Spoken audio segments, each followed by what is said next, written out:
Hi everyone, my name's Jeannie Anderson and I'll be your instructor for the course. I just want to take some time with this video to talk to you a little bit about what Blackboard looks like. I'm going to try not to go too in-depth because I just recorded like a 14-minute video and then scrapped it because I think it was TMI, at least for this first introduction. So I'm going to skim through things, but know that on a week-by-week basis, especially these first few weeks, I'm going to give you more in-depth discussion and insight on how to complete your assignments. So let's get going on this quick overview. First of all, you need to know that the class starts right away, and you'll want to be online completing your first assignment, which is actually pretty easy and a lot of fun. You're just going to post an initial post about yourself so that you can share a little bit about yourself with your classmates and we can get to know you. Now, this course does require your time and attention. If you were in a 3-hour face-to-face course, you would be on campus for 3 hours. But because this is an online course, you get to choose the 3-hour time block in which you participate in the class, and you get to choose where you participate in the class, where you are when you do that. But there still is a significant amount of reading and writing that is involved in the class, and so you want to be prepared and scheduled to get all that done. The course is highly interactive, and so I hope to get to know you all very well this semester, and I hope that you're able to get to know your classmates as well. To get started, you're going to click on the syllabus tab over here, and it'll bring up a syllabus document, which is in a PDF file. If you click on there, it'll bring it right up. You can save it onto your hard drive. You can print it. It goes through all the course information, and then at the end, I've got like a 2-page course at a glance sheet that gives you all the readings and all the written assignments that are due. Now, from time to time, there will be some videos and extra handouts and goodies that will be directly in the course shell that won't show up on this sheet, but at least you have kind of an overview to look at. Now, here is instructor information. So if you click here, it'll just bring you to my email address and contact information. Email is really the best and quickest way for you to get in touch with me. So go ahead and send me an email if you have questions, comments, concerns, whatever. I like to hear from you guys. The weekly content is like the big mother of the course, and this is where all the course information is. Each week, you'll go into that module for the week, and it'll have learning outcomes, a list of deadlines, all your reading assignments, and then sometimes a video and also links to the assignments. So like there's a YouTube video for participating in online discussions. You can watch that right here. There's a link to the icebreaker discussion, which will bring you, click here to launch, and there it is. You can click on instruction start here, read the prompt, and then go ahead and post, as you can see I have already done. Now the other way to get to the discussions is to go to this icebreaker and forums link. So let's take a quick look at that right now. The icebreaker's here. There is also a questions forum. This is a great place for you to post your questions. I also encourage you to email me. Go ahead and do both. Sometimes I'll get to it more quickly via email. Sometimes I'll get to it more quickly on the forum. And sometimes one of your classmates will beat me to the punch and get you that information right away. So go ahead and use that. The Cyber Cafe is just a place for you to chat about non-English 101 things. Just a place to connect and hang out. And then I'm a little scared to release this, but there is an extra credit forum that you can watch the quick little video on what the extra credit is all about. All right, so all your due dates for the course are right here. And again, it's just a copy of that PDF file with all the due dates handy right here in one click. I like to print this out every semester and then I highlight things when they're done, and it really helps me keep track of the various classes that I teach. You can check on your grades through the My Grades tab. I can't click here because it won't bring me anywhere because I'm not a student and I have to access grades elsewhere. But this is the place where you'll get your grades and also feedback from me. Sometimes they're in the form of just comments next to your grade, and other times they're actually uploaded documents that you can open and see the feedback right on the document. I would suggest that you check this often to make sure that everything is where it should be. And when you turn in an assignment, when you see a little green square with a white exclamation point, that tells you that your assignment has been received and that grading is pending. So at that point, you're waiting for me.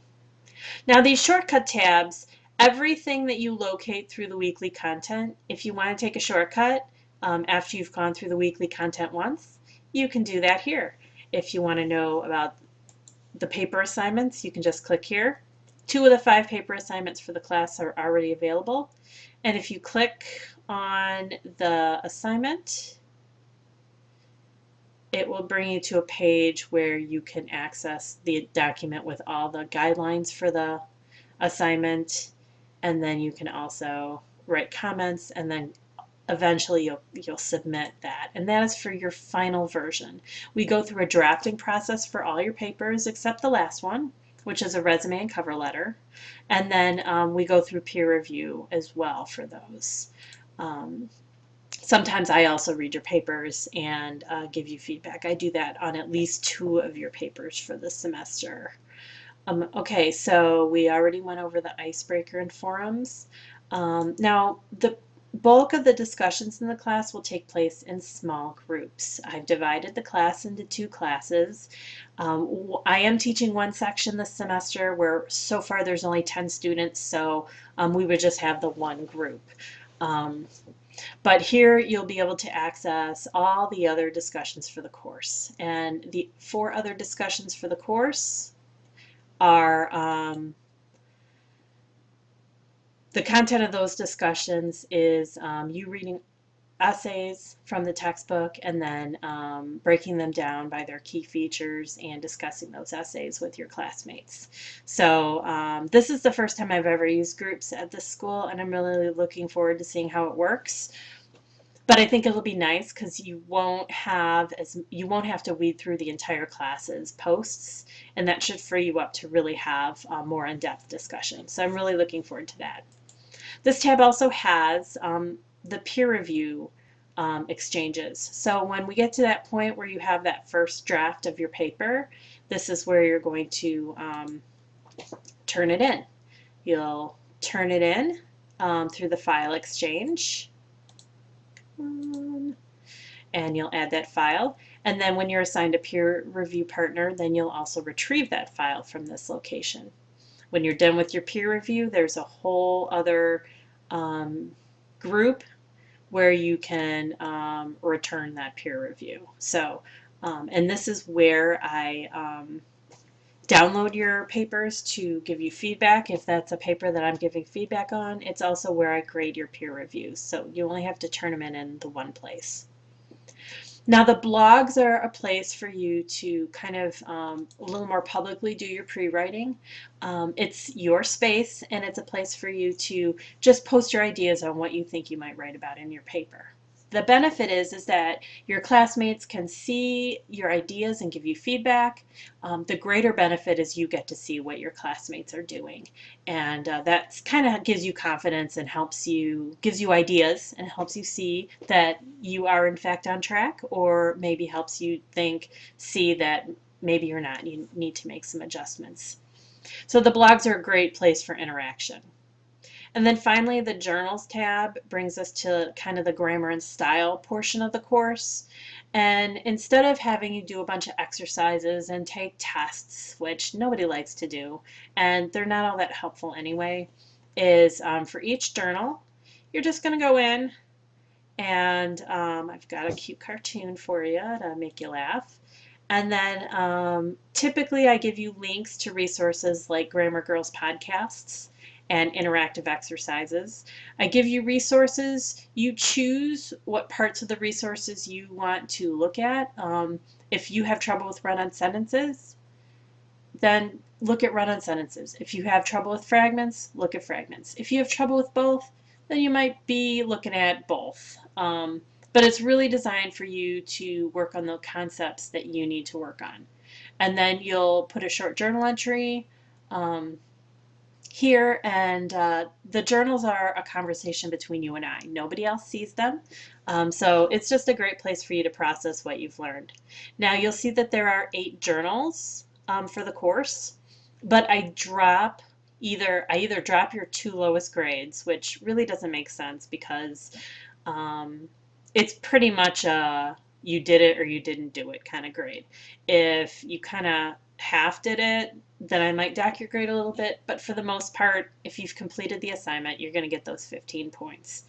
So I guess it's an opportunity for you to skip 2 of these. If you're busy one week and you just don't have time for it, you can choose to skip it.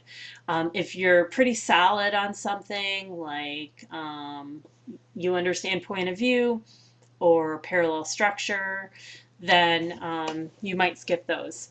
If you're like me, then you're going to do the first 6 journal assignments, and then maybe you'll do the 7th and the 8th, but you kind of have the freedom to blow them off at that point. They're all really great. I don't even know what I would choose for you to skip, but I wanted to give you that freedom since there are so many journals. And if you would like to do the last 2 journals, then I will offer some extra credit. I think I wrote something down somewhere. I'll have to take a look and get you the specifics on that. So that's kind of a look at the class. I'm not quite sure what else I could possibly go over at this point, but I'm really looking forward to a great semester. I hope you are too. If you're feeling overwhelmed, don't worry about it because we're going to go over this stuff again and again. Email me with questions. I'm happy to go over your specific questions with you, and I'm really looking forward to a great semester. So have a great night, and I'll see you online.